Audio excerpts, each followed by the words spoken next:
Hear ye, hear ye! You are listening to an old-timey podcast. I'm Norman Caruso. And I'm Kristen Caruso. And in this series, I'll be talking about Grandma Gatewood. Who the hell is that? She sounds lovely. I'll give you a clue. Uh-huh. She's a grandma. Mm-hmm. And her last name's Gatewood. That is not a clue about anything. Does she have Werther's in her sweater pocket, along with a couple crumpled, used Kleenexes? My research says that's unclear. But she's an incredible woman with an incredible story, and I'm going to tell you all about it, Kristen. Now, Norm, I can tell you are just very excited, maybe too excited, to tell us about this weird old lady. I'm sorry, is she a hero? And I'm being rude. She was an incredible woman. Okay, my apologies to the incredible woman, but I've got something to say. Oh, yeah? Yeah, this is, Norm, don't, listen. The ADHD meds have come together in a beautiful way, and I had a realization, an epiphany today. I was like, OMG, the timing is incredible. When this episode drops on Wednesday, October, what's it going to be? 29th. 29th, I knew it.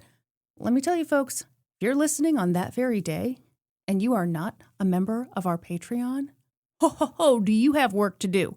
Get on over to patreon.com/oldtimeypodcast.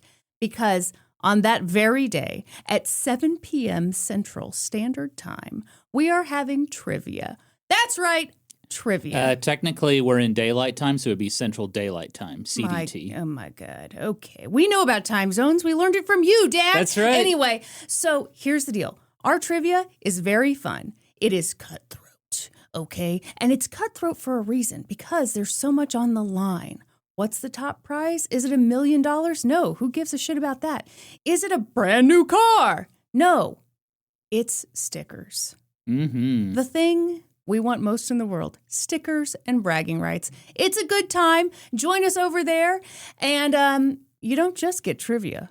You also, everyone gets stickers when they sign up. That makes it sound even less. Well, don't worry. You're going to want more stickers, so you're going to want to win trivia. Also, bonus episodes. And I've got something to say about bonus. Norm, quit looking at the camera like I'm embarrassing everyone. Some people have not decided that I'm weird yet. They're still on the fence. Folks, I just want to say that Kristen finally got her refill on her ADHD medicine, and it shows. Yeah, by that he means I've gotten the refill, but it was too late in the day to take it. So tomorrow, I'm going to be great. She's really excited. Yeah, I am very excited. But here's the deal, folks. If you've been listening closely, and we know you have, you know that I just wrapped up a series on Ann Landers and Dear Abby. And for this month's bonus episode, we're going to be reading The Good, Bad, and the Ugly of their columns. Yeah. But we also opened up to the history hose and said, hey, if you've got a conundrum, send it our way. We might read it in that bonus episode. Well, boy, was I blown away by all the problems you history hoes have. So I felt a little bad because I was like, all these hoes in desperate need of help. What are we going to do? I decided that, Norm, at the end of this very episode right here, about, whoever grandma this is, we're going to read and respond to a small sampling. Oh, a little teaser, huh? Yeah, a little teaser. A little amuse-bouche. Trying to get people in the door to that Patreon. I see what you're doing. Business cat all the way. Patreon.com/oldtimeypodcast. Join us. Very good, Kristen. Thank you. Okay, Kristen, are you ready to learn about Grandma Gatewood? Yeah, I'm really prepared for anything. First, I'd like to begin with a couple of shout-outs. First of all, I have to thank Reddit user Free Range Hula Hoop for the topic suggestion. I really appreciate it. I'd like to remind the history hoes that we have a topic suggestion mega thread over on r/oldtimeypodcast, and I do actively read that mega thread for ideas, so please feel free to leave your own suggestions for topics. I only read it passively, so keep that in mind. How does that work? I was just making a joke about you saying you actively read it. I'm just being a turd. Don't worry about me. You have to be active when reading, right? You can't passively read. Okay, fine. Anyway, go ahead. I guess if you're watching TV at the same time, is that passively reading? And I often am, yes. It's funny. I always thought I was good at multitasking. Uh-huh. And I have since learned if I do one thing at a time, I do stuff way better. Yes. Yeah, even listening to music while I do something, my quality goes way down. Yeah. Because when you start listening to Wood by Taylor Swift, it's like you can't focus on anything else. I know. I got to analyze the lyrics. Uh-huh. I got to understand what she means by wood. Still working on it. Key to thighs. What? Does she have a padlock around her waist? What does that mean? She's into carpentry, clearly. Okay. So second of all, I need to say that most of the information I'm presenting to you in this series comes from the book entitled Grandma Gatewood's Walk by Ben Montgomery. Okay, that title gives us nothing, which is the same amount of stuff you have given us so far in this episode. Hey, well, she goes on a walk. Well, what grandma doesn't? This is the definitive look at Emma Gatewood's incredible life. Please give it a read if you want to learn more about this story. And finally, a warning, this first episode isn't exactly pleasant. Okay. But it is necessary to understand Emma's journey. Context, people. Okay, so this is basically take your medicine. Yes. Okay, we'll take our medicine, I guess.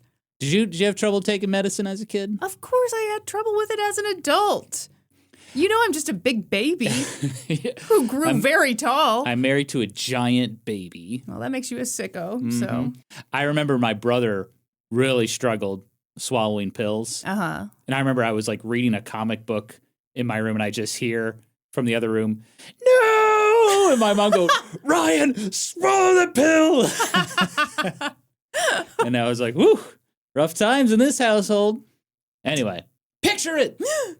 It's May of 1955 in the quiet little mountain town of Jasper, Georgia, about 50 miles north of Atlanta. Fun fact, the town's slogan is, "The First Mountain City." What? It narrowly beat out the runner-up, one of the few Georgia towns with no reported lynchings. Oh. That was a joke. What? That was a joke, Kristen. Wait, but it's the first mountain city?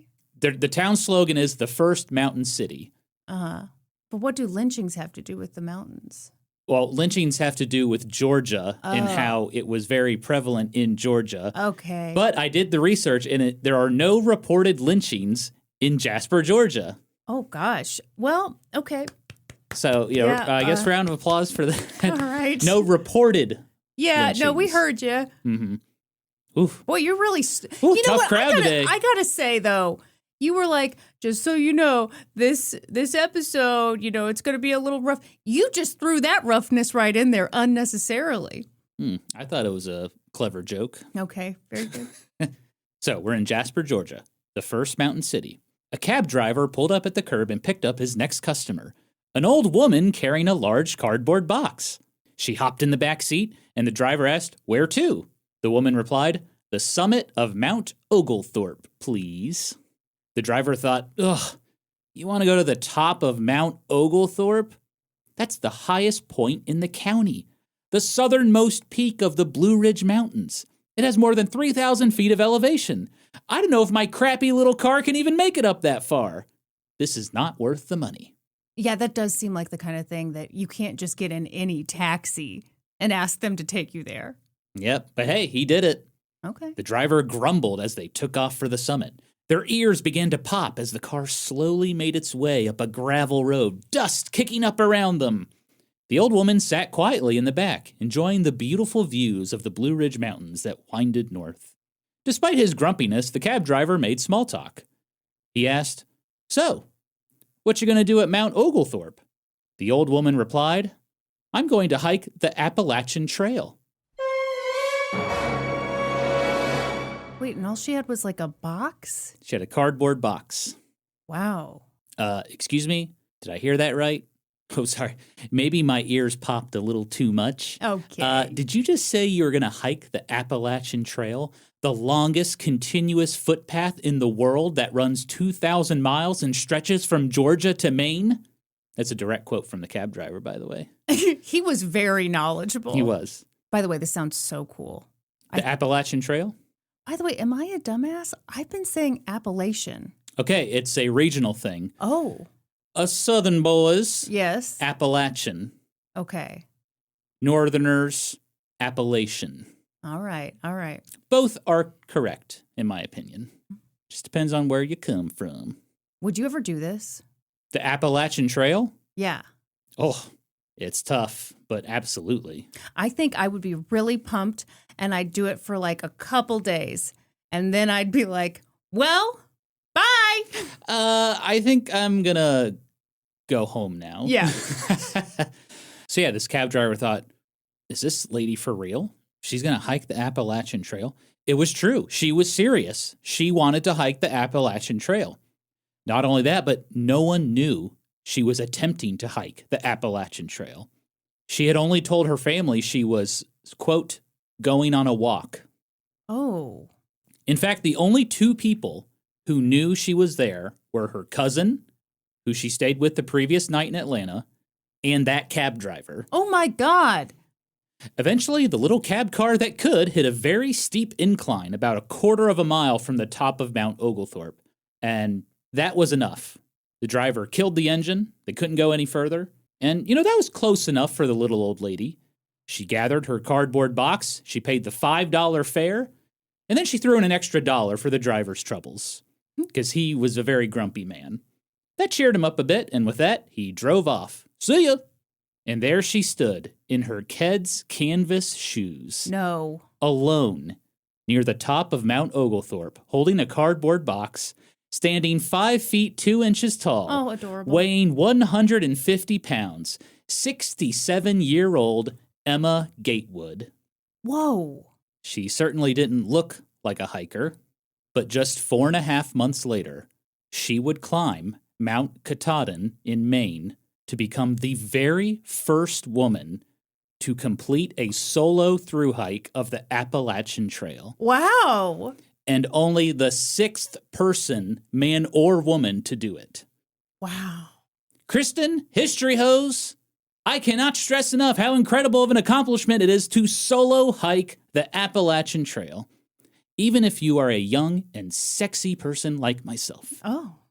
But for a 67-year-old woman to do it, back in 1955, when the trail was in pretty rough shape, that's an even greater accomplishment. I hadn't even thought about that. The condition of the trail means so much.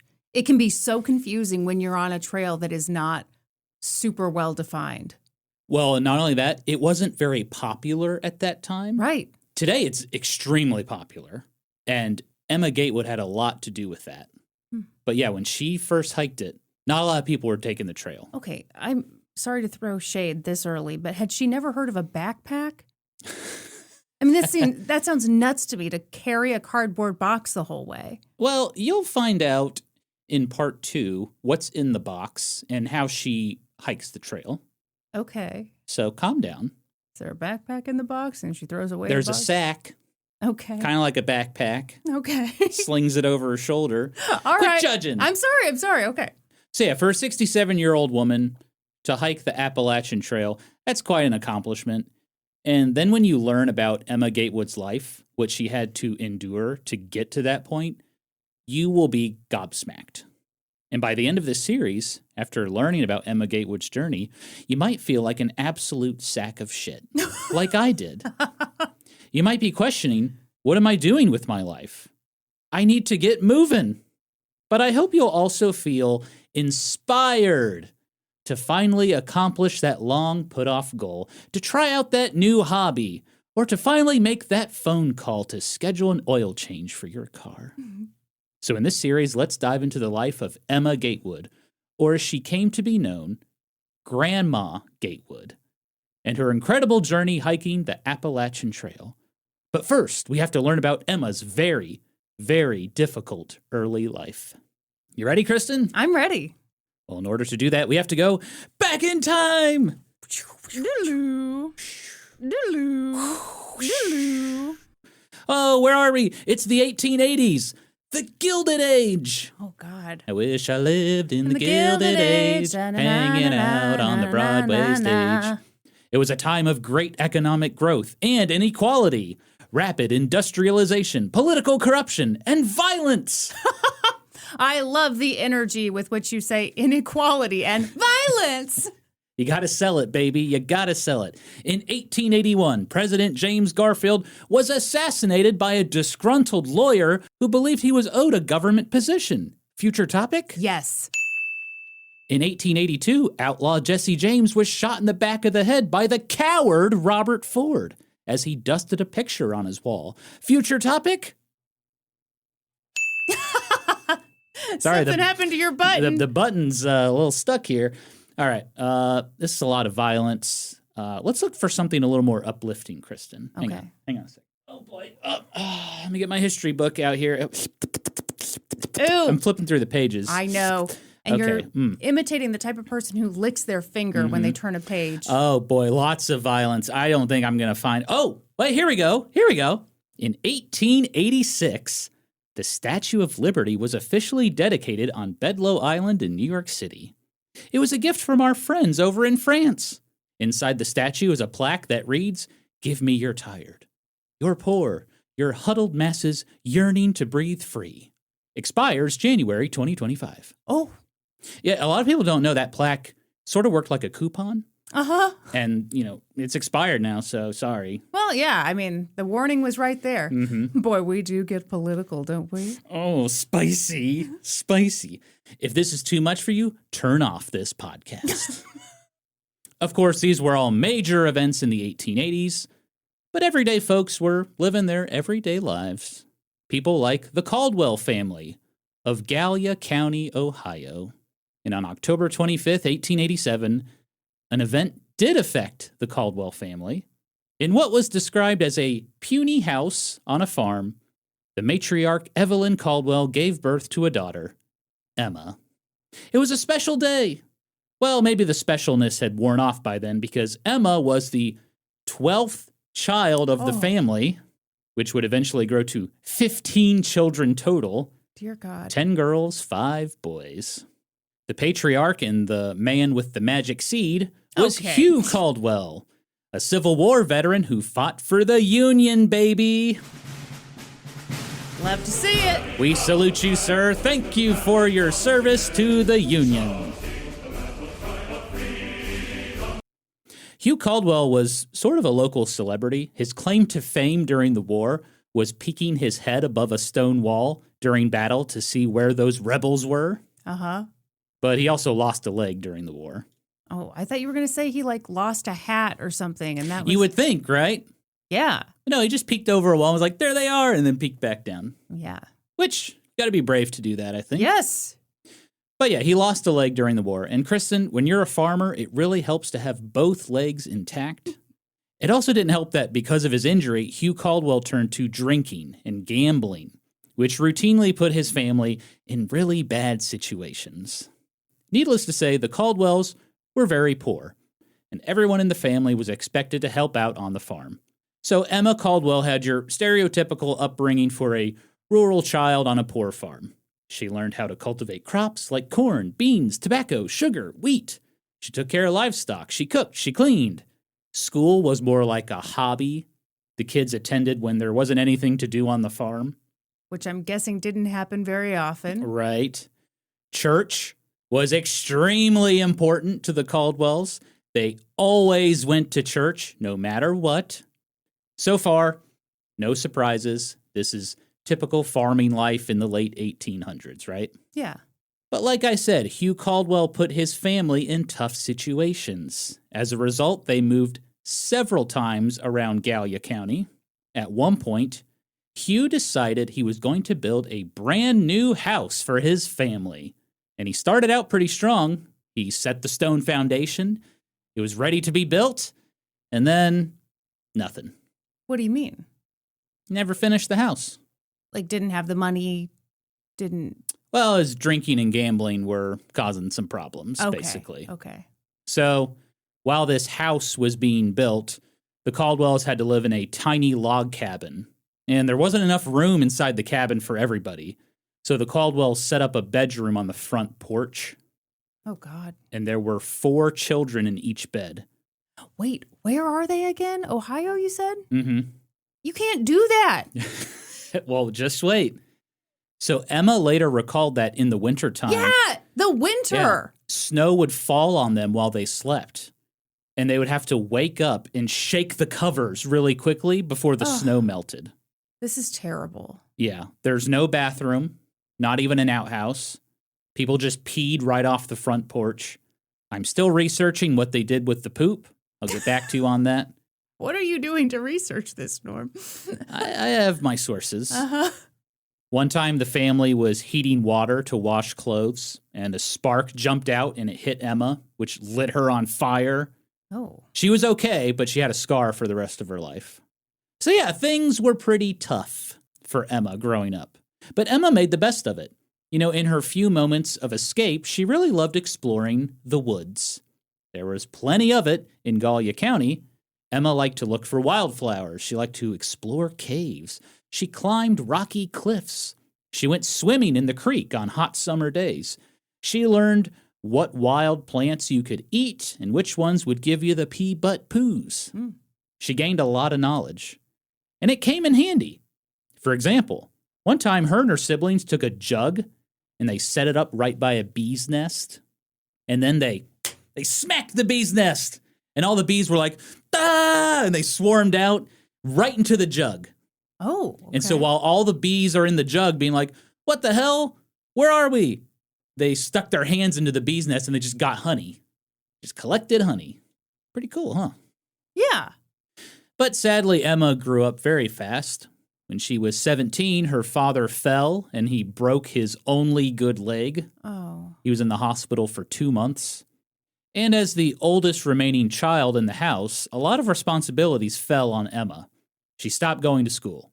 Her highest education level was the 8th grade. She took control of the house, though. She did all the farm work, she cooked, she cleaned, she took care of her family. When she turned 18 years old, Emma was ready to leave that life behind. In 1906, she found a job working as a housemaid across the Ohio River in Huntington, West Virginia. But Emma really hated that work, and so she came back home. But luckily, her cousin presented her with a new job opportunity. She asked her to take care of their sick grandmother. And Emma took that job, and she did all the things. She, milked cows, she washed, she ironed, she cooked. And, she was once again taking care of other people. But, at least she was getting paid this time. Right. And she made 75 cents a week. Adjusted for inflation, $35 a week. Oh, God. Yeah. I guess at least she's only taking care of one person. Right. But it really doesn't even sound as simple as taking care of one person, because it sounds like taking care of that person and also running that person's farm. Exactly. She kind of ran the household, basically, because Grandma was, I'm assuming, bedridden at that point. So yeah, Emma kind of settled into this routine. During the week, she cared for her cousin's grandmother. In her off time, she would go on walks. Her cousin's grandmother or her grandmother? Yeah, that's what the research said, her cousin's grandmother, so I don't know. Okay, yeah, it could be, sure. Who knows? Gotcha. In her off time, she liked to go on walks in the woods or read books. And then on Sundays, she went to church. It's kind of an all-day thing. But one evening, Kristen, her routine changed. On a chilly Sunday night, as Emma walked home from church services, a man on a horse pulled up beside her and asked if she wanted a ride home. That man's name? Perry Clayton Gatewood. Oh. But most folks called him PC. Emma and PC were not strangers. Her cousin had actually introduced them recently. PC was 8 years older than Emma. He was 26, she was 18. And he took an interest in her. Kristen, age gap, what do you think? For this time period, I am not so worried about the number. And also, I'm like, this lady has a very hard life. If this guy can provide something better, which I'm thinking, how could it be worse? Go for it, baby. We've got the approval from Kristen. Very good. And PC was no average Joe.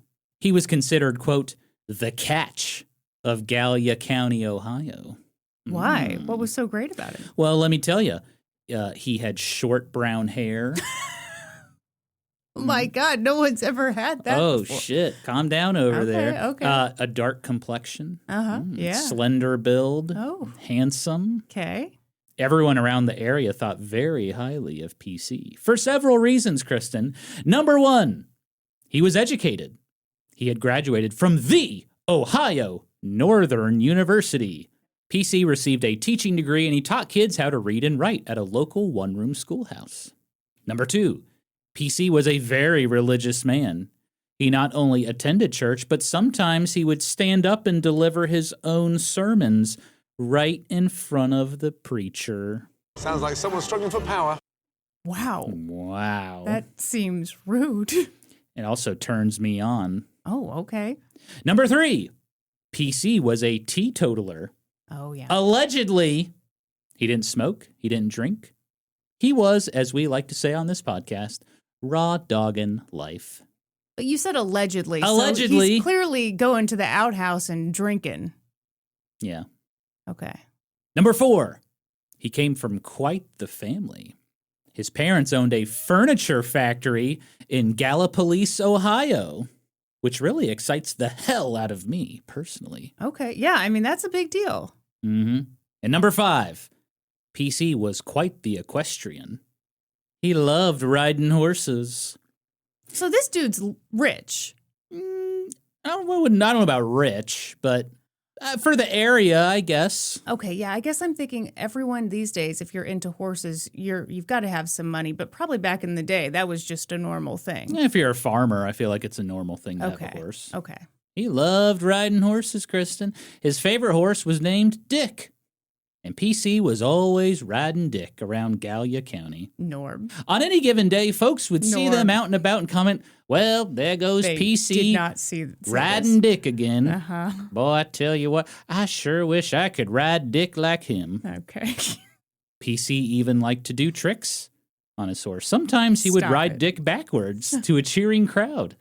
He called that trick the reverse cowboy. I did not want to laugh at anything you were going to say. And, when a local reporter asked him how long he'd been riding Dick, PC replied, oh, about the past 10 years. You could say I've gotten pretty good at riding Dick. How long does this go? Oh, damn it. What? I was about to say, how long does this go on? But then I realized I'm just making another riding Dick joke by asking that. All right, I'll get back to our story. Was his horse even really named Dick? Yes, the horse was named Dick. Okay. And he liked to ride Dick. Okay. Everything I just told you is based on facts.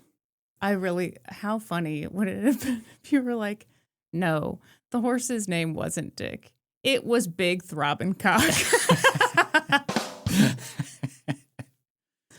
Well, then it still works. PC was always riding Big Throbbing Cock.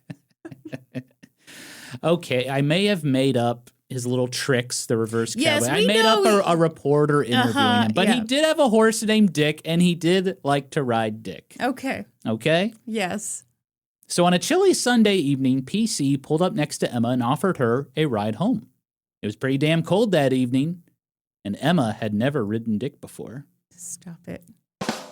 She'd never ridden a horse before, okay? Okay. It looked fun. So she replied, Yes. Of course, on that first ride, Emma made sure she was a proper lady. She did not put her arms around PC's waist like some sort of hooer. Everyone, we're rewatching The Sopranos, so we're calling people hooers now. Hooers. PC and Emma's little courtship carried on throughout the winter of 1906. And then in the spring of 1907, PC surprised her by asking, Let's get married and make a baby. Yeah. Emma's response, Hell yeah. why? What? Because to her, she felt like they were still kind of getting to know each other. Why rush into marriage? Hold on. How long had they been seeing each other? Well, just through the winter. So, I'm going to say November, December 1906, and then spring of 1907. So Okay. 4 to 5 months-ish? Yeah, I don't know. I guess I think of back in old-timey times, people did these things a lot faster. Yeah, I agree. But yeah, Emma was like, well, we don't need to rush this, I need more time. Mm-hmm. And PC was like, all right, no problem. I will wait until you're ready. Yeah, that was all bullshit because literally 2 months later, he asked her again. Only this time he issued an ultimatum, which, as we all know, is a really good sign that your relationship is strong and it's going to work out. Do you remember that show Ultimatum on Netflix? Yes. Yeah. Boy, whew. That was one of the few reality shows that you actually watched with me. I watched a season with you, and I was just like, I can't believe I wasted my time watching this.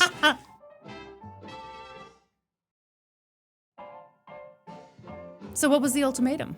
He said, Emma, if you're not going to marry me, I'm leaving. I'm heading out west, riding dick the whole way. See, okay, you made that joke, but is that really so bad to just say to somebody, hey, I'm ready to get married. I want to get married to you. I understand if you don't want to get married to me, but I just want to know so I don't waste my time. I don't know. It felt kind of threatening. Okay. But yeah, he said, you'll never see me again unless you marry me. Okay, yeah, that is kind of weird. Mm-hmm. So Emma thought about it. She really wasn't ready to get married. Oh, no. But, her and PC had a lot in common. They were both very religious. They were both teetotalers. Emma didn't even drink coffee. Oh, my God, Emma. It's a sin. No, that's caffeine's a sin. No, it's because she was making 75 cents a week. She couldn't afford coffee. I can't afford coffee. They were both diehard Republicans, which is very different back in 1906. Let's be clear. Yeah. The party has changed quite a bit. Let's not judge. Okay. Let's not be too hasty in our judgment. And, they got along pretty well. Maybe it would all work out. So Emma begrudgingly said, yeah, let's get married. This doesn't make any sense to me. Maybe it was a convenience thing. Emma had always been taking care of other people. Maybe when she gets married, now someone could be taking care of her. But that's not the way this is going to go. Perhaps it was a confidence thing. Maybe Emma thought, well, he's the best I can do. I might not get this chance again. I feel like that's what she's thinking. We don't know for sure. I'm just throwing these things out there. In any case, on May 5th, 1907, P.C. Gatewood and Emma Caldwell exchanged vows and became Mr. and Mrs. Gatewood. They celebrated with a large dinner with friends and family, and then it was time for the big night, Kristen. Consummate the marriage. Was it in a fancy hotel in the city? Or maybe a remote cabin in the woods? Nope. It was at Emma's mom's house. Oh, God. In a room made out of bedsheets. Oh, no. Sexy times. Oh, my God. So the whole family's there and, oh, no. Disgusting. Quiet, silent sex. I hope. Imagine if they're just wailing. Well, dear God, stop. Oh, gross. Oh, yeah. Yeah, I read that. I was like, whew, tough times back then. No kidding. After the wedding, the Gatewoods moved to the small town of Gallipolis, Ohio. Gallipolis is a cute little river town, one of the oldest in Ohio. At the time, it had all the small town necessities, Kristen, and then some. It had a newspaper, a hospital, a library, and get this, electric streetcars. Wow, okay. I know. PC's family lived there. Emma's family wasn't far away, and they lived in a small cabin just south of town, on a hillside near the creek, surrounded by nature. It seemed like the right place to start a life together. But the honeymoon phase ended very quickly. Emma believed getting married would give her a partner in life. But P.C. Gatewood did not feel the same way. He saw Emma as a possession. While he continued to teach at school, Emma basically did everything else on the homestead. She built fences, she farmed tobacco, she mixed up cement, she cooked, she cleaned. It was once again really hard living. Yeah. And then came the violence. Just 3 months into their marriage, PC hit her. He drew blood, and he would not stop for the next 35 years. Ugh. And then there was rape. PC demanded sex several times a day. Oh, God. Regardless of how Emma felt about it. Soon, Emma learned she was pregnant. She may have hoped that while carrying a child, PC would leave her alone. But he didn't. One night, he smacked her especially hard, and for the first time, Emma thought about leaving him to raise their child alone. Yeah. But, where could she go? Emma didn't make any money. She had an 8th grade education. The thought of going back to her family was not very appealing. There's a stigma of being a divorced woman. And if that's not bad enough, a divorced woman with a child, a newborn. Mm. And as we have learned on this podcast, divorced women are really suspicious. It's true. The other thing I'm thinking about is a man raping a woman who is also his wife. That didn't become illegal until the 90s in a lot of states. Wow. And Did not know that. I mean, I'd have to look back into it. But yeah, for a long, long time in history, that was just considered something that you could do because she's your wife. She's your possession. Yeah, that's horrible. And so this thing that's happening to her, it would be the kind of thing that people might not even feel sorry for you or, sympathize at all. Right. Or just be like, well, that's just part of being married. That's part of being married. Yep. If he wants sex, you got to have sex with him. Dear God. Yeah. So ultimately, Emma decided to stay in the marriage. And in October of 1908, she gave birth to their first child, a daughter named Helen. PC was not happy about it because he wanted a boy. He wanted someone to carry on his legacy. Quite a legacy. So the following year in 1909, they had another child, and it was daughter number 2, Ruth. So then they had another child. 2 years later, in June of 1911, PC finally got his wish. It was a boy named Ernest. The Gatewoods' tiny cabin was getting pretty cramped with 3 kids, and plenty more children were coming, so they moved. PC's uncle sold the Gatewoods an 80-acre farm nearby. With more farmland came more responsibilities. PC quit his job as a teacher to work the farm full-time, and Emma worked on the farm full-time as well, while also raising their children. She was hauling rocks around, she herded cows, she planted crops, she built fences. But Emma Gatewood was very resourceful. Like I mentioned, she was a diehard Republican. She believed people could accomplish anything with enough hard work and determination, pull yourself up by the bootstraps kind of mentality. And the Gatewoods did not have a lot of money. And so Emma was always looking for home remedies to solve problems around the house. How to strip paint, how to get rid of bugs, how to make your own wine, things like that. How to make your own wine? How to make your own wine. I thought they were teetotalers. That's a good point. Contradictory research. I wonder if they considered wine to not be alcohol, there's an exception for this. Well, and I wonder if you just don't ferment it long enough, it's non-alcoholic wine, right? Just like grape juice. Anyway, the point I'm making is she had a lot of these home remedy books of hey, here's how to do all these things around your house for, it's just stuff laying around. Yeah. Needless to say, she had an extremely hectic, rugged life. It wore her down tremendously. The entire family worked the farm to make ends meet. The kids picked weeds and pulled vegetables. They sold meat and produce at the market in Gallipolis. And anything left over, they canned up and they sold it to folks along the side of the highway. They had to make money however they could because they never had enough money. No thanks to PC, who regularly took off on the weekends to, quote, fulfill his desires. And that's why I say he was allegedly a teetotaler. Yeah. That's got to be a real mixed bag for Emma, because on the one hand, you hate that he's going off and spending what little money the family has. But on the other hand, my God, get this guy away from me. Absolutely.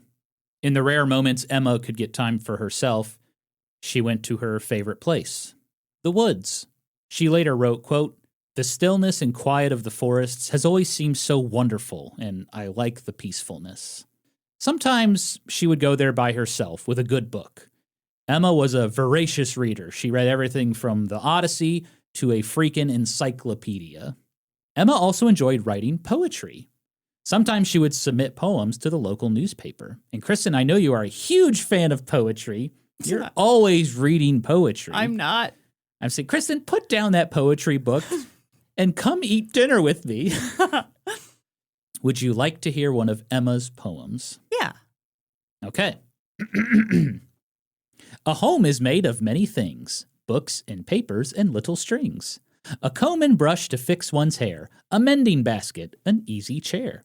A clock, some music, the sacred book, a kitchen stove and food to cook.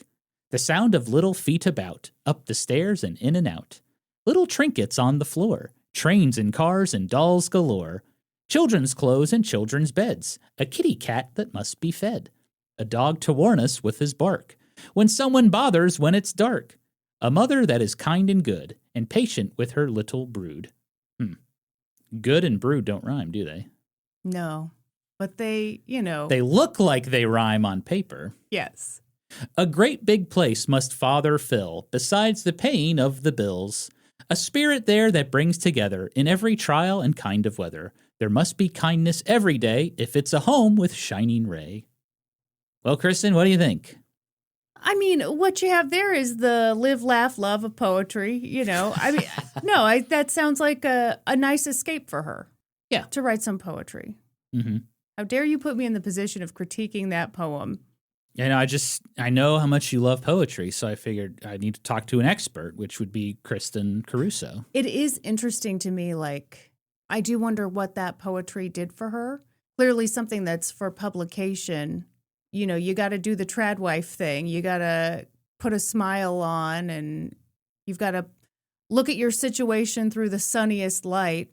Yeah. I wonder if she had more real poetry. I'm sure she did. This was one that was published, I believe, in the local newspaper. Yeah. Oftentimes Emma would take her kids into the woods as well. She taught them all sorts of things about nature, what plants and wild berries they could eat. Emma told her kids that, quote, birds and animals don't go hungry, so why should people? And there was plenty to gather in the woods by their home. Walnuts, maple syrup, crab apples, plums, huckleberries, dandelions, wild lettuce, clovers, milkweed. Oftentimes, Emma and the kids would make sandwiches, and they'd have little picnics, and they'd go swimming in the creek. For her children, these were wonderful memories. Yeah. Of course, there was another reason Emma went to the woods. It was to escape the wrath of PC, because he kept attacking her.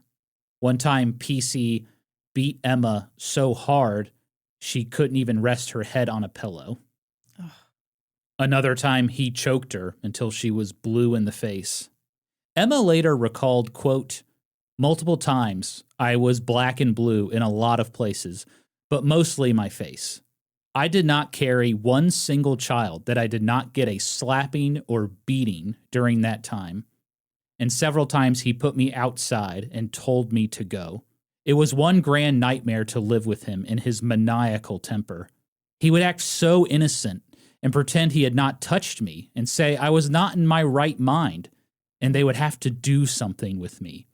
He even asked me what asylum I wanted to go to, and I told him Athens or the Ohio Hospital for Epileptics or any place would be better than home. This is terrifying. Yeah. This was also back at a time when, if a guy got tired of his wife, just call her crazy. Yep, and she'd be locked up. Yeah, he certainly did. Neighbors often noticed Emma hiding in the woods. And PC told him, oh, she's crazy. I'm thinking of putting her in an asylum. Was she tempted to murder him? Surely, right? I just, boy, be a shame if something happened to Earl here. Mm-hmm. Earl had to die. Ba-ba-da-da-ba-ba. Goodbye, Earl. Yeah. Black Eyed Peas. They tasted all right to me. The Chicks. Ooh, my sister listened to the Chicks all the time. Me too. But seriously, obviously that's not how this story goes, but boy, if I could get into a time machine, I might whisper that idea into her ear and then run off because I'm also a wimp who hates violence.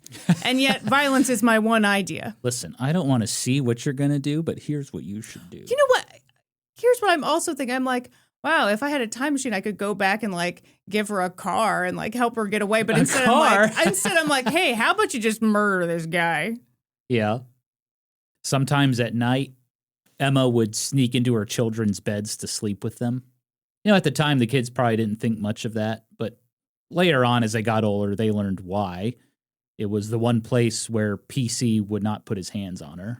Mm. Meanwhile, Emma continued to get pregnant and have children. In January of 1914, another boy, William, In 1916, another girl, Rowena. In 1917, another girl, Esther. In 1920, she had twins, Oh, my God. Robert and Elizabeth. Holy. And, sure enough, they had outgrown the house on their 80-acre farm. And so the Gatewoods moved again. They bought an even bigger farm with a bigger house for their growing family. And they had to go further into debt to do that. Life was not going to get any easier for Emma Gatewood. In 1924, PC's temper got the best of him. Oh, my God. Oh, my God. I know what happened. What happened? He raised his fist to the wrong man. Am I right? He's at a bar. No, he's gambling. And the gambling, it didn't go his way. He starts mouthing off. He punches some dude with a big, thick neck. And that guy is like, bitch. And then Earl had to die, right? You are close, but they were actually playing Monopoly. Shut up. No, you're actually completely wrong. Oh. PC got into an argument with a neighbor named Hiram Johnson. It's unclear what they were fighting about, but each man stormed off, grabbed their gun, and aimed it at each other. PC got off the first shot, and he struck Hiram Johnson in the forehead, knocking him unconscious. What? Yeah, but he died 4 days later in the hospital. Okay, well, Norm. Sorry. What? That's the order of events, Kristen.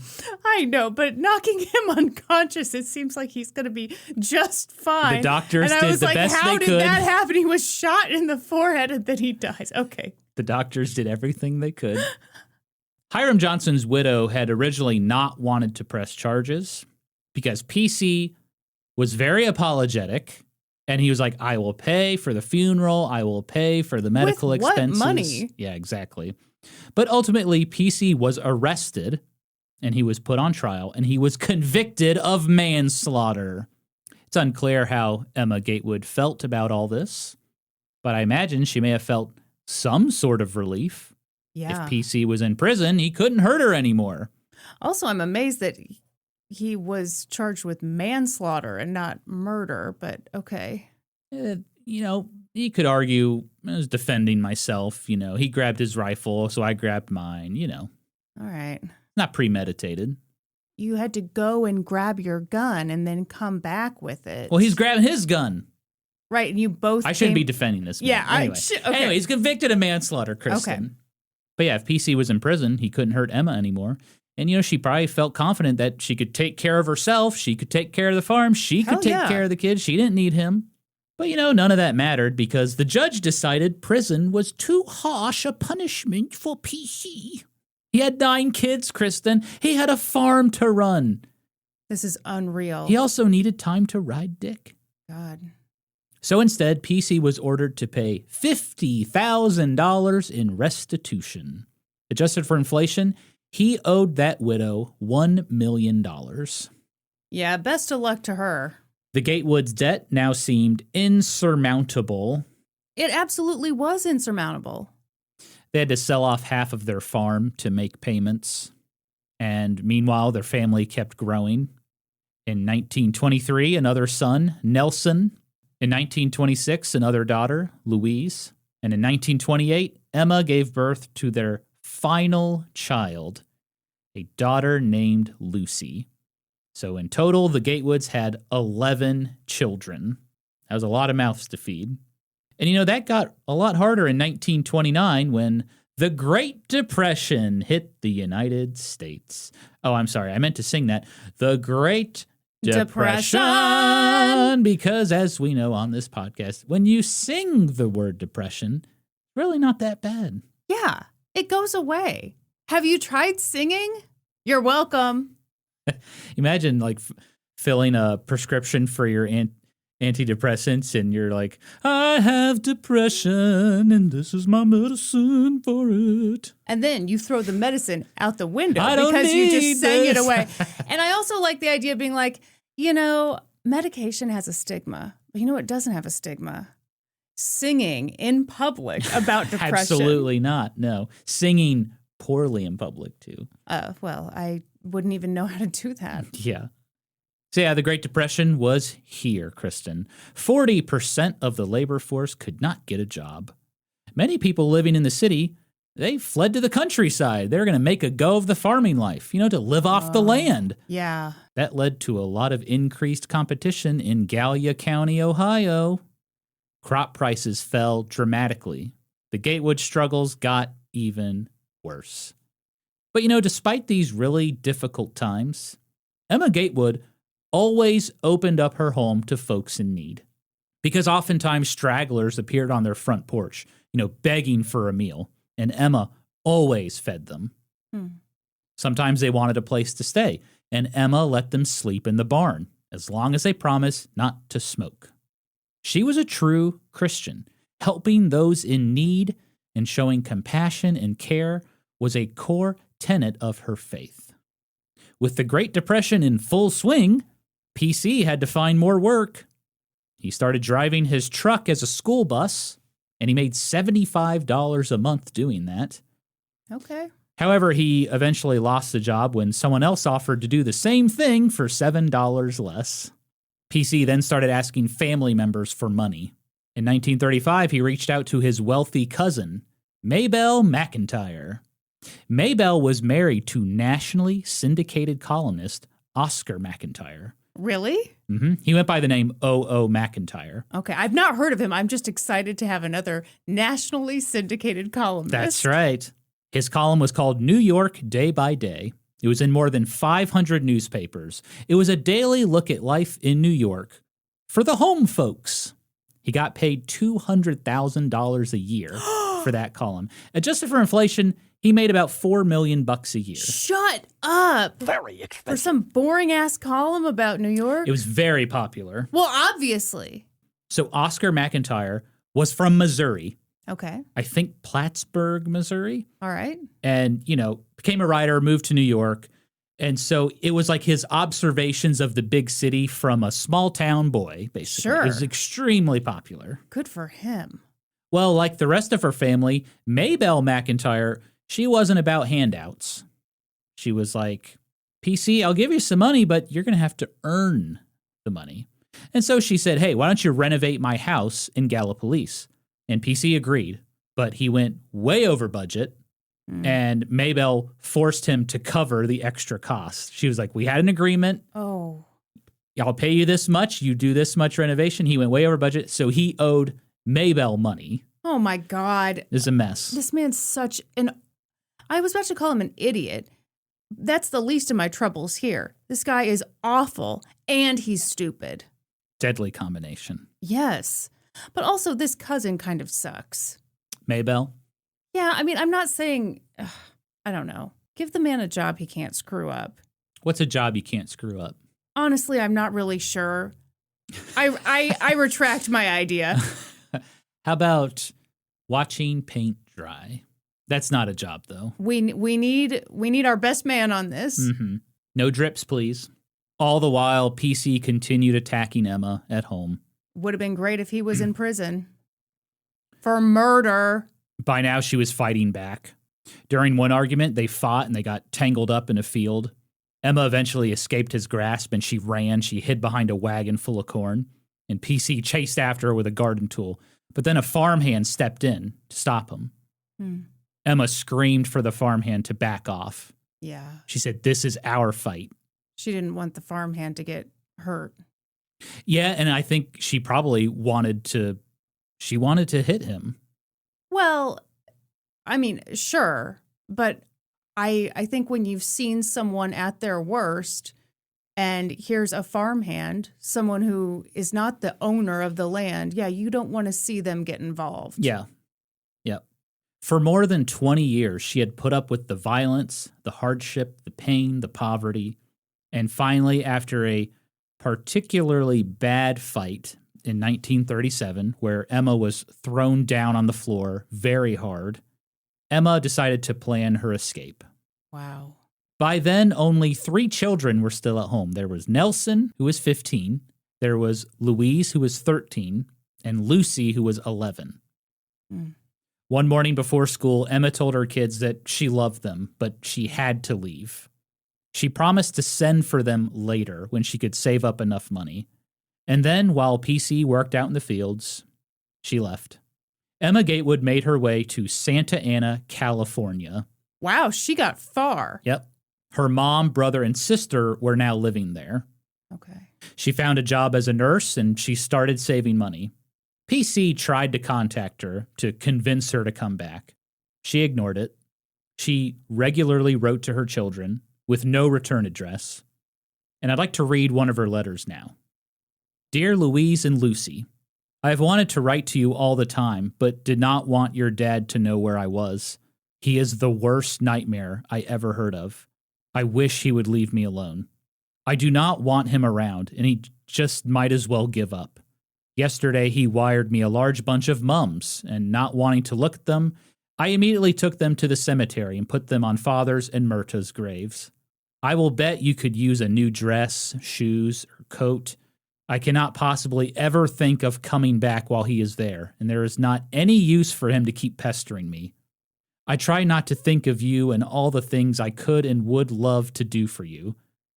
I will just live and hope things will change so that I can be with you sometime. You be patient and good so that you will not cause so much misery as your dad has. I would still be with you if he had just kept his hands to himself, in spite of all the ugly things he said to me. But that is all past now. It is just too bad and too late. If he bothers me any more, I will go to some foreign country, and I will bet he will not bother me. I hope I will never see his old face again. I have suffered enough at his hands to last me for the next 100 years. Living in hopes I can be with you again sometime, I am yours with tons of love, Mama. Thoughts? Did she write that intending for him to be the one to read it? I'm not sure. I think she was probably smart enough to know he read all of those letters. Right. That's tough. She was in a terrible, terrible situation. Yes. Where there are no right answers, no real social safety nets. Nope. Again, we've discussed that the things he was doing to her were not illegal. I mean, hell, he murdered a guy and nothing really happened to him. And the letter is sad to me for many reasons. One of them being, I don't think an 11-year-old or a 13-year-old should receive that. Mm-hmm. I don't know, but I don't like it. How do you feel about it? I think it's sad. I know that's not a complex answer, but it's a sad situation. For what it's worth, Emma always said that PC never touched the children. He always took out his violence on her. Right. So back in Ohio, PC read every letter Of course. that she sent. That letter in particular seems like it was written for his eyes only. Yeah. Well, PC forced his kids to write letters back to Emma. Yeah. And he forced them to say, Mom, we love you. We miss you. Please just come home. Dad promises he won't hurt you again. Things like that. Yeah. And sadly, that tactic seemed to work. Emma really missed her children. She felt incredible guilt for leaving them. Yeah.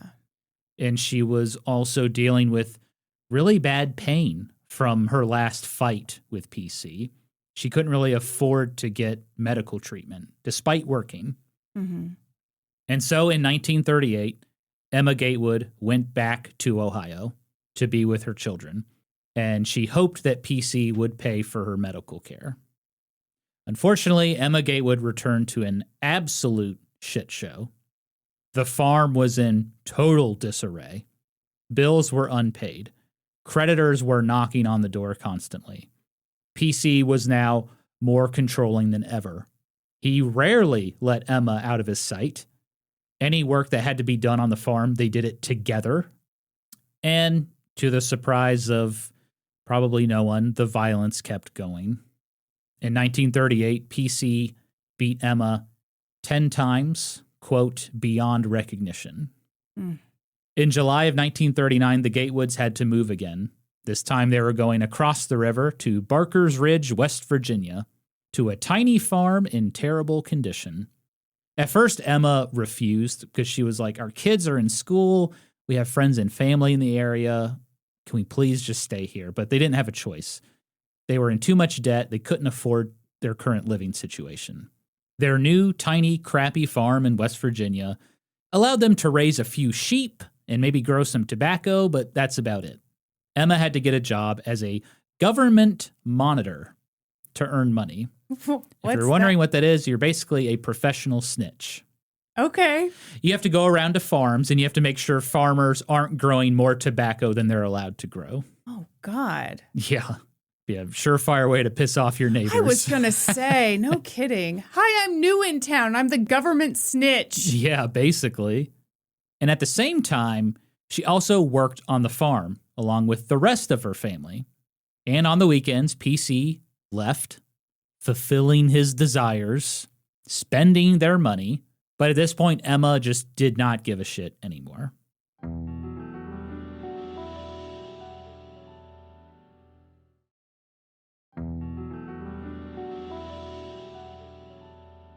And then, on a Sunday in September of 1939, Emma was hit for the very last time. That day, her son Nelson walked into the house to find PC on top of Emma, beating her. Nelson pulled his father off. Emma's face was full of bruises and swollen. Her teeth were broken. She had a cracked rib. A mole had been ripped off of her ear. Oh, my God. Nelson yelled for his mom to run, and Emma got up and she ran into the woods. PC wrangled out of his son's grasp and he chased after Emma, but Emma had disappeared. Then PC came back to the house, he grabbed an iron poker. Oh, my God. And he threatened to smack Nelson with it. But Nelson, who was now 16 and just as big as his dad, warned him, "You only get one shot, make it good." Oh, shit. Oof. Okay, Nelson. Mm-hmm. Okay. We love it. PC did not hit his son.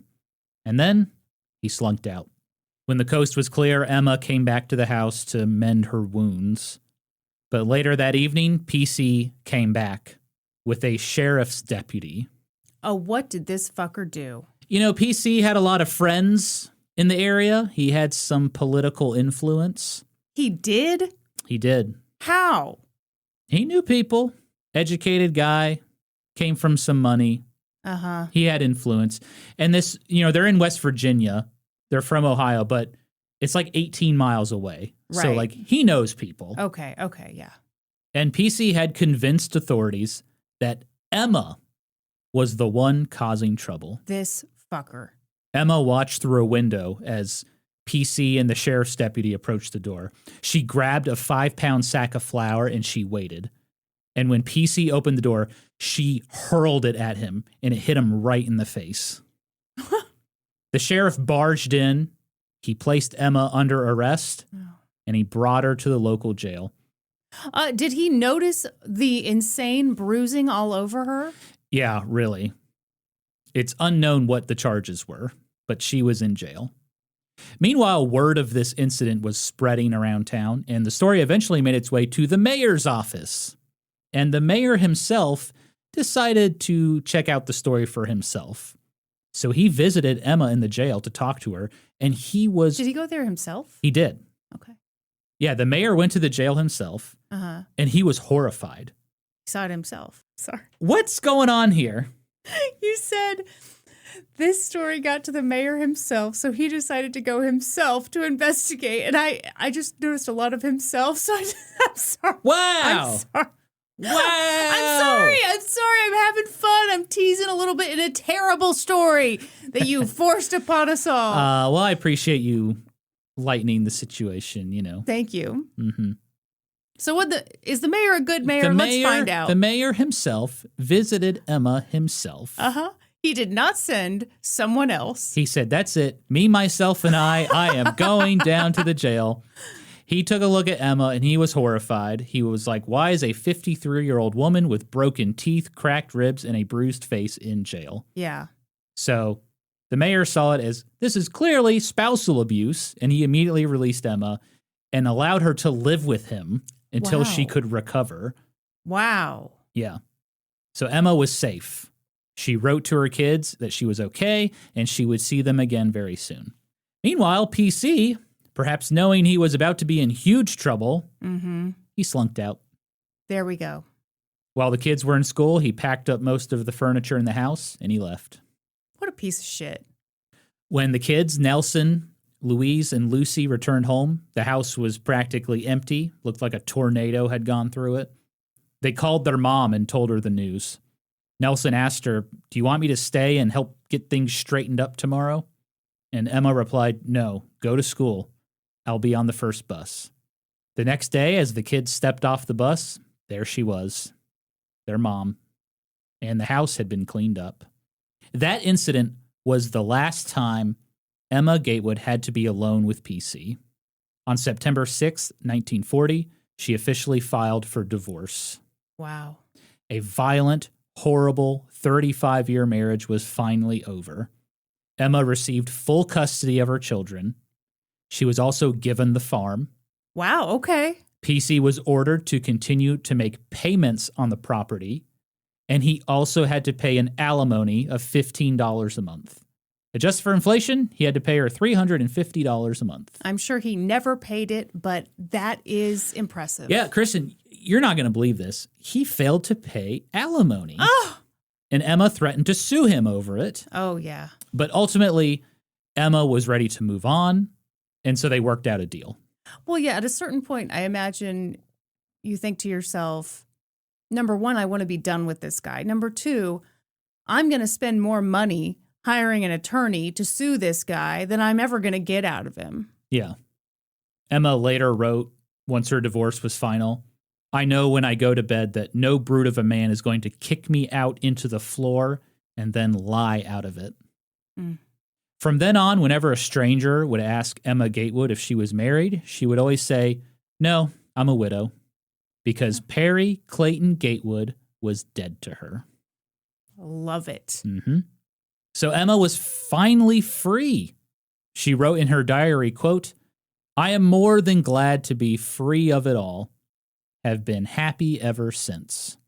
She read more than ever. She visited friends more than ever. She traveled more than ever. She didn't have to take care of other people anymore. Her kids were now all grown up. Her youngest son, Nelson, graduated high school in 1941.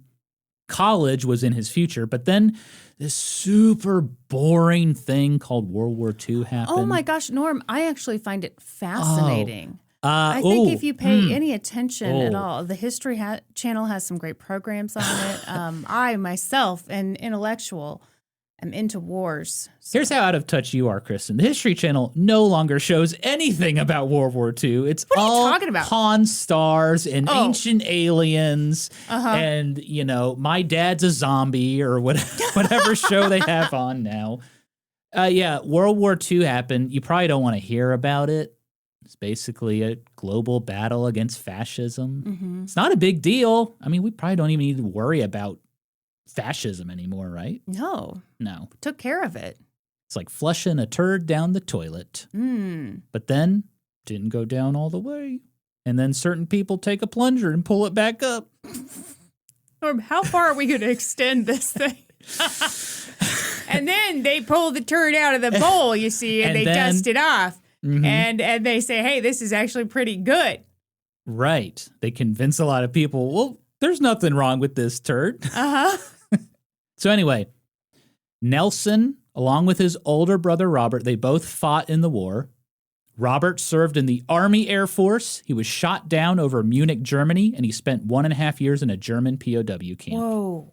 Nelson served as a paratrooper, and he fought in the Philippines Oh, my gosh. in the Battle of Corregidor Island, which, by the way, Corregidor Island, I hope I'm saying that right. I don't think you are, but Corregidor. Let me see.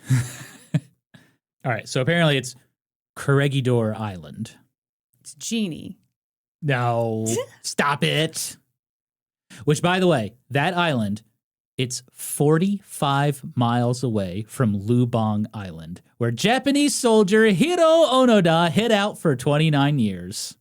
Check out that series for more information on that wild story. Kristen, everything is connected. Can you believe this? Yes, it is all connected. Previous topic? I don't have a previous topic. Oh, wow. Well, F it. We'll just do that. Wow. While Emma's sons fought in the war, her youngest daughters, Louise and Lucy, they went to college. Nice.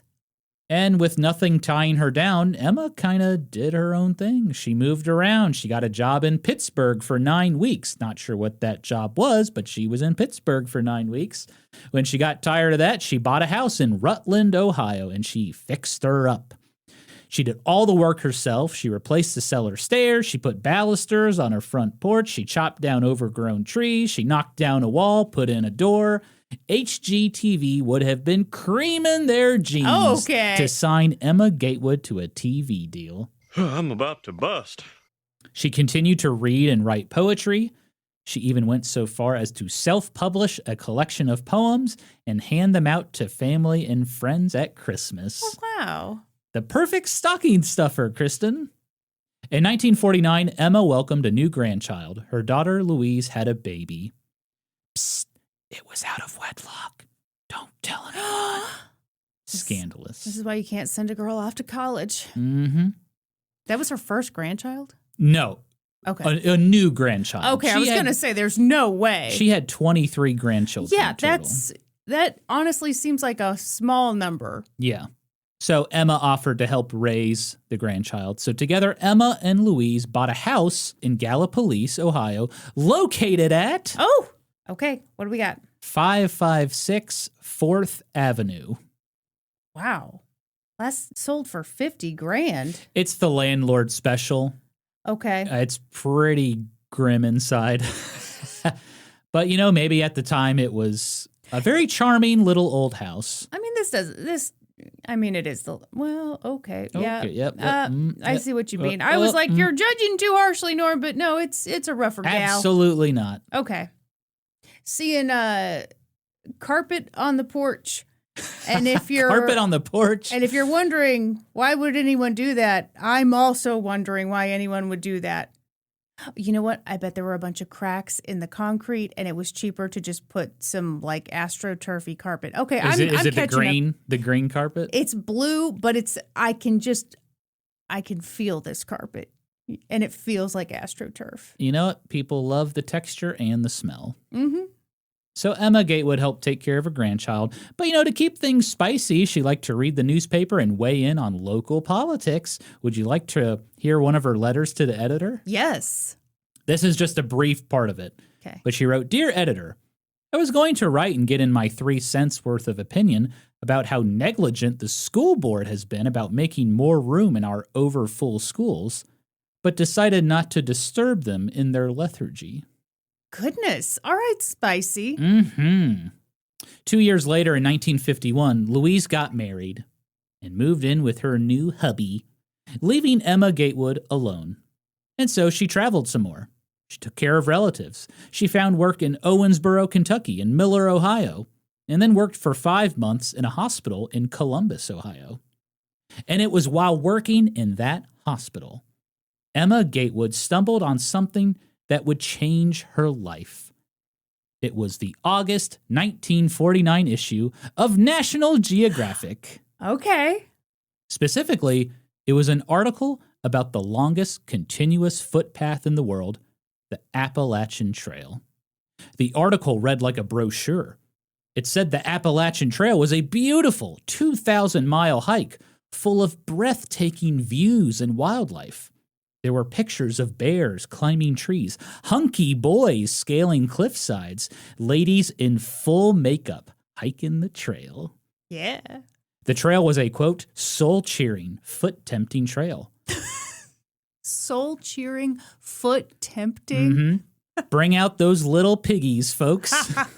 The pathways were wide. Food was plentiful. Shelters were spaced out within a day's hike.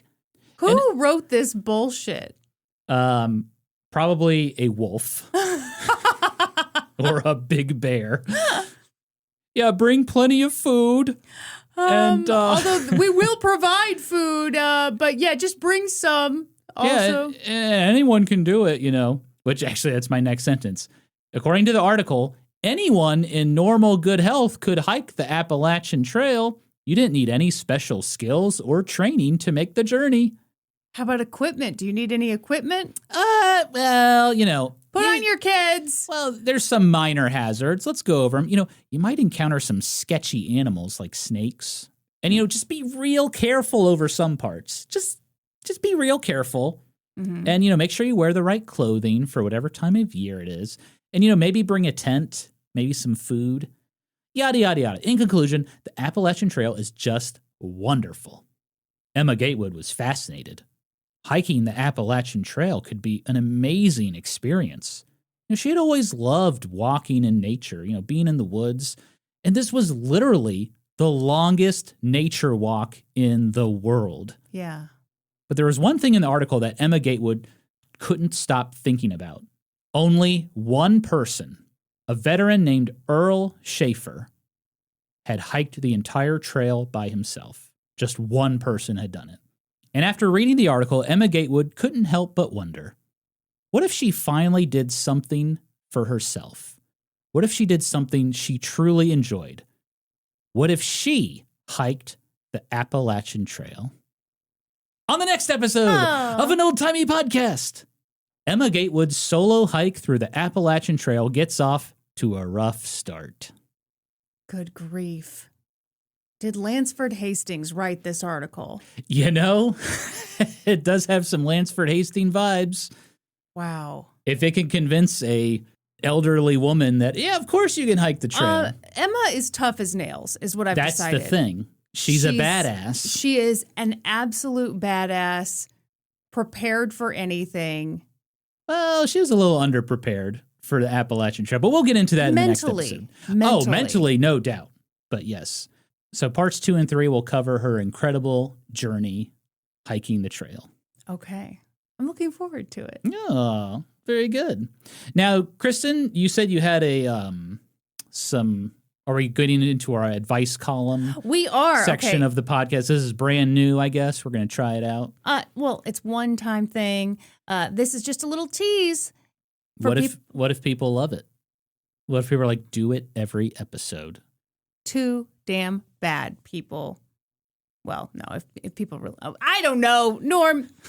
You're throwing all kinds of things at me. Okay. What you got? Norm, we don't like to play favorites on an old-timey podcast. We don't think it's fair. So I have pulled questions from a few different sources. Okay. We're going to start with our Discord, which, if we were the types to play favorites, it would be the people who pay us. And Absolutely. Those are the people who have signed up on Patreon and get access to our Discord. We love you. It's pay to play around here. Okay, here we go. Question number 1. Norm, get ready. We're going to rely on you for the witty one-liners. Oh, no, you shouldn't. I hope you have some innuendos up your sleeve. I mean, I know you did a lot of riding dick earlier. I busted out riding dick all episode. Dear non-threatening hosts, my fiance and I are planning our wedding, and I'm low-key bewildered by how hands-off his parents are in this process. I know they love me as a daughter-in-law. They recently gave us a large gift to help buy our house and have always been super welcoming, but now are barely offering any opinions and even seem to have discouraged a dance that I thought they had previously suggested. Have I somehow ended up with the most non-threatening of in-laws, or is this actually a little weird? Are they just staying out of it because we're largely paying for it and they don't want to overstep? Or did I secretly win an in-law lottery and am just asking for trouble by wishing they were actually ... more involved in the planning? Signed, wedding planning is complicated. Excellent question. Wedding planning is complicated. Dear wedding planning is complicated. Okay, now, what do you say, Norm? Well, my first thought is traditionally the groom's parents are not involved with planning, right? Yeah, traditionally the bride's family. Right. pays and plans and does it all.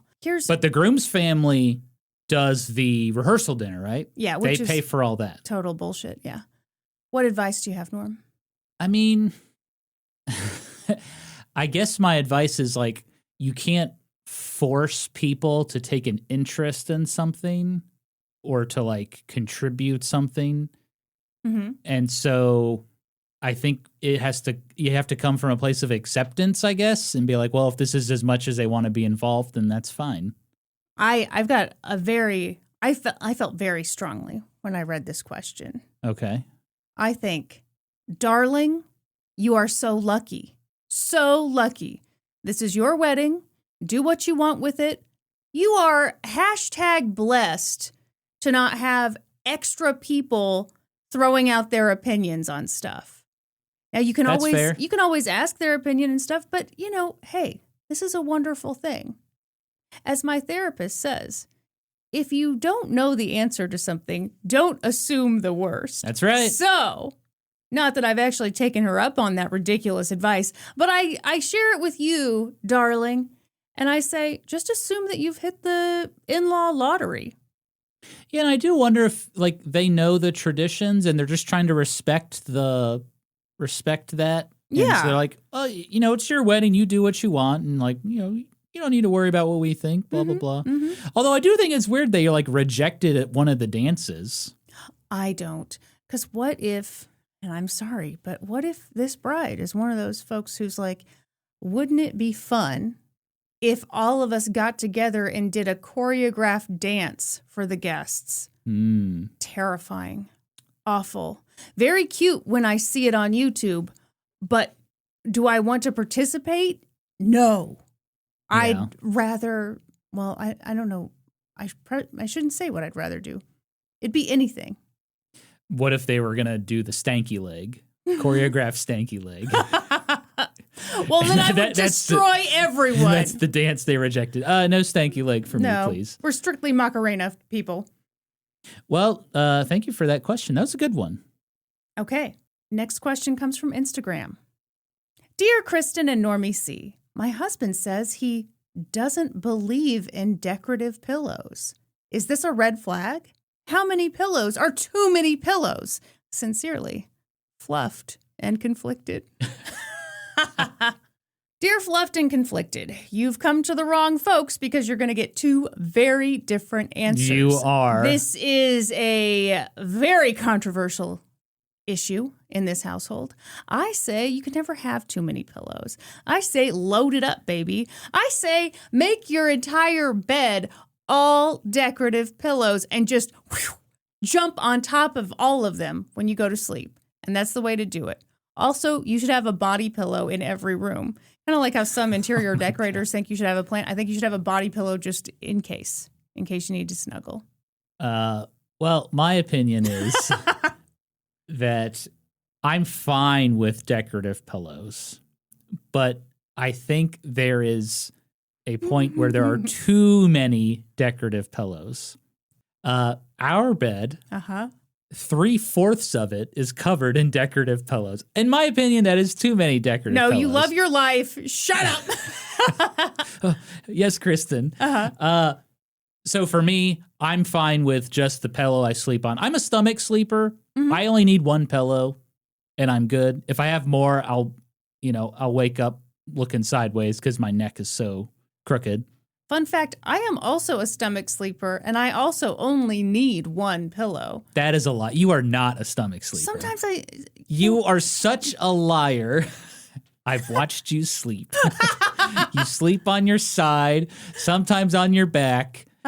You have this cute little snore. You breathe really deeply. And then every now and then you go, in your sleep. I do. And I don't know what you're dreaming about. Probably Dan Campbell, head coach of the Detroit Lions. But yeah, I'm fine with decorative pillows, but there comes a point where there are too many decorative pillows. But you must pick your battles. Absolutely. This is not a deal breaker. Gotta say, our advice on this one has been very unhelpful. Yeah, sorry about that. Poor Fluffed and Conflicted remains fluffed and conflicted. I think you just have to find compromise, which is what marriage is all about. Oh, Da-da-da-da. So it's like, hey, you don't like decorative pillows, but I like decorative pillows. So maybe we find a number we're both comfortable with, you know? Uh-huh. And the number should probably be 12 is what I'm saying. You can't cover the entire bed in pillows. I'm sorry. When it becomes like a lot of work to make the bed, that's too many decorative pillows, all right? This next question comes from our subreddit. Ooh. Dear Kristen and Norm, I have a neighbor who is a lovely lady, however, not self-aware. She will pound on my door instead of a simple knock. If I don't answer, a second round of pounding, and so forth, until she decides to use the doorbell, and here we go all over again. I'm clearly not home, quotation marks. What advice do you have for me to help my lovely neighbor understand that if I don't answer the door the first time, I'm unlikely to answer to further attempts, whether I'm home or not? Sincerely, I just want to nap in peace. Oof. That's annoying as hell. It is. So they pound on the door first and then they ring the doorbell? They pound it some more, and then they start ringing. Well, that's just very annoying. Dear, I just want to nap in peace. I think you have two options. Number one is you confront the neighbor and say, hey, could you just ring my doorbell when you need something? And if I don't answer, sorry, I'm not home. Or two, I feel like you could make up a little white lie that's like, hey, sorry I didn't come to the door, but like I'm in a meeting for work and like, the noise really disturbs the meeting. So like, could you not knock on my door during these times or whatever? Norm, I could not disagree with you more. What? What would you do? I think your advice is terrible on this issue. I agree, but what do you think? We can't have any spicy disagreements if you just go, well, I agree. Actually, it is bad. Okay. If this is truly a lovely person who is just not self-aware, I think the kindest thing to do is to just level with the person. Because if they're not self-aware, they don't mean to be annoying. They don't mean to irritate. Sure. So give her the benefit of the doubt. And ironically, it will feel rude to do this. I think because we're conditioned to, it's this other thing. And no, here's my advice. Go to this lovely lady and say, hey, I've got a weird thing where sometimes when I get home after a long day of work or whatever, sometimes I just don't feel like socializing. I just don't have the capacity for it. So sometimes, people will knock on the door and I just don't answer. And I hear you. It's nothing personal, but I just want to be alone. So all you have to do is knock. I hear you. But if I don't come within a few minutes, then... Well, hang on. What? I think just wants to take a nap, doesn't even want to knock because they're trying to nap and the knock's going to wake them up. What if you offered, hey, shoot me a text. And if I don't respond, then Sure. I'm not home. I'm not available. Yeah, I think my advice on this is just be direct with the person. Yeah, that's probably the best advice. It is the best advice. Absolutely. Kristen, you're 100% right all the time. So we agree that there can never be too many decorative pillows on a bed. I will stand and fight against that. Uh-huh. Just like those boys in World War II. Wow. Is that what they were fighting over? No, Goodness. they were fighting over something much more important. Okay. All right, should we wrap this episode up, Norm? Yes. Hey, thank you all so much for your support. I'm excited to be on the hot mic again for this series. And I hope you enjoyed this kind of a downer episode, but also, gosh, what a strong woman. And like, this journey is just getting started, folks. Darn right. You know what they say about history hoes, Norm? We always cite our sources. That's right. For this episode, I got my information from the book, Grandma Gatewood's Walk, the inspiring story of the woman who saved the Appalachian Trail by Ben Montgomery, and the documentary, Trail Magic, the Grandma Gatewood Story, and other sources. Check the show notes. That's all for this episode. Thank you for listening to an old-timey podcast. Please give us a 5-star review wherever you listen to podcasts. And while you're at it, subscribe. Support us on Patreon at patreon.com/oldtimeypodcast. Join the Reddit community, r/oldtimeypodcast. Follow us on Facebook and YouTube and Instagram at oldtimeypodcast. You can also follow us individually on Instagram. She is the beautiful Kristen Pitts Caruso. I go by Gaming Historian, and until next time, toodaloo, ta-ta, and cheerio. Bye. Bye. See ya. See ya.